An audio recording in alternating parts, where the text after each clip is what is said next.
Бүгін біздер жиі тұтынатын картоп, асқабақ, күріш жайында айтатын боламыз.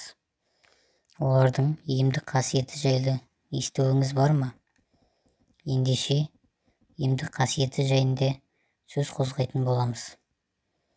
Қабығы ашылған картопты ет тартқыштан өткізіп, әбден жуып алып, одан кейін дәкеге сүзіп, суын тұндырып қойса, крахмалы ыдыстың түбіне шөгеді.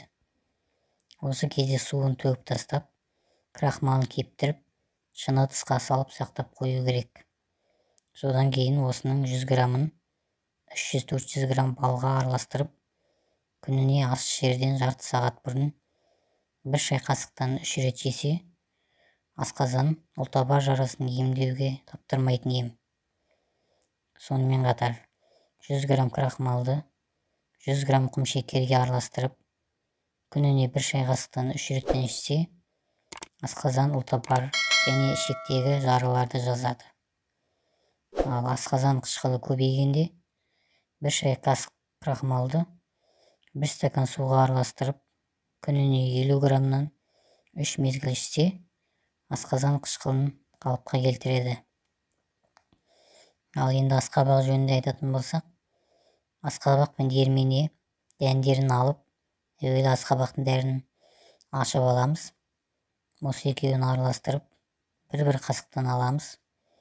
Оның үстіне 300-400 граммдай қара мүйіз қосып, әбден уатып, араластырамыз. Жарты шай қасықпен балаға күніне 4 рет жегіземіз. Глистасы бар балаларға ішіндегі құртты жояды. Асқабақты сүтке қайнатып, ас орнына жиі жесе, бауыр, көкбауыр, қант диабеті ауруларына жақсы көмектеседі. Ал асқабақ сабағын суға қайнатып ішсе, несепті жүргізеді. Бүйрек пен жүректің ісініп ауырғанын қайтарады. Енді күріш жайында айтатын болсақ, күріштің 1 кесесін 1 кесе суға салып 3-4 сағат қояды.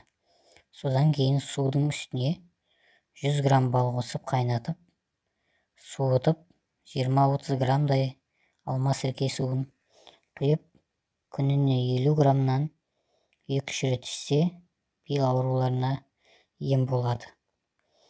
Ал күріштің қайнатылған қара суы балалардың іш өткенде, яғни диареяда жақсы көмектеседі.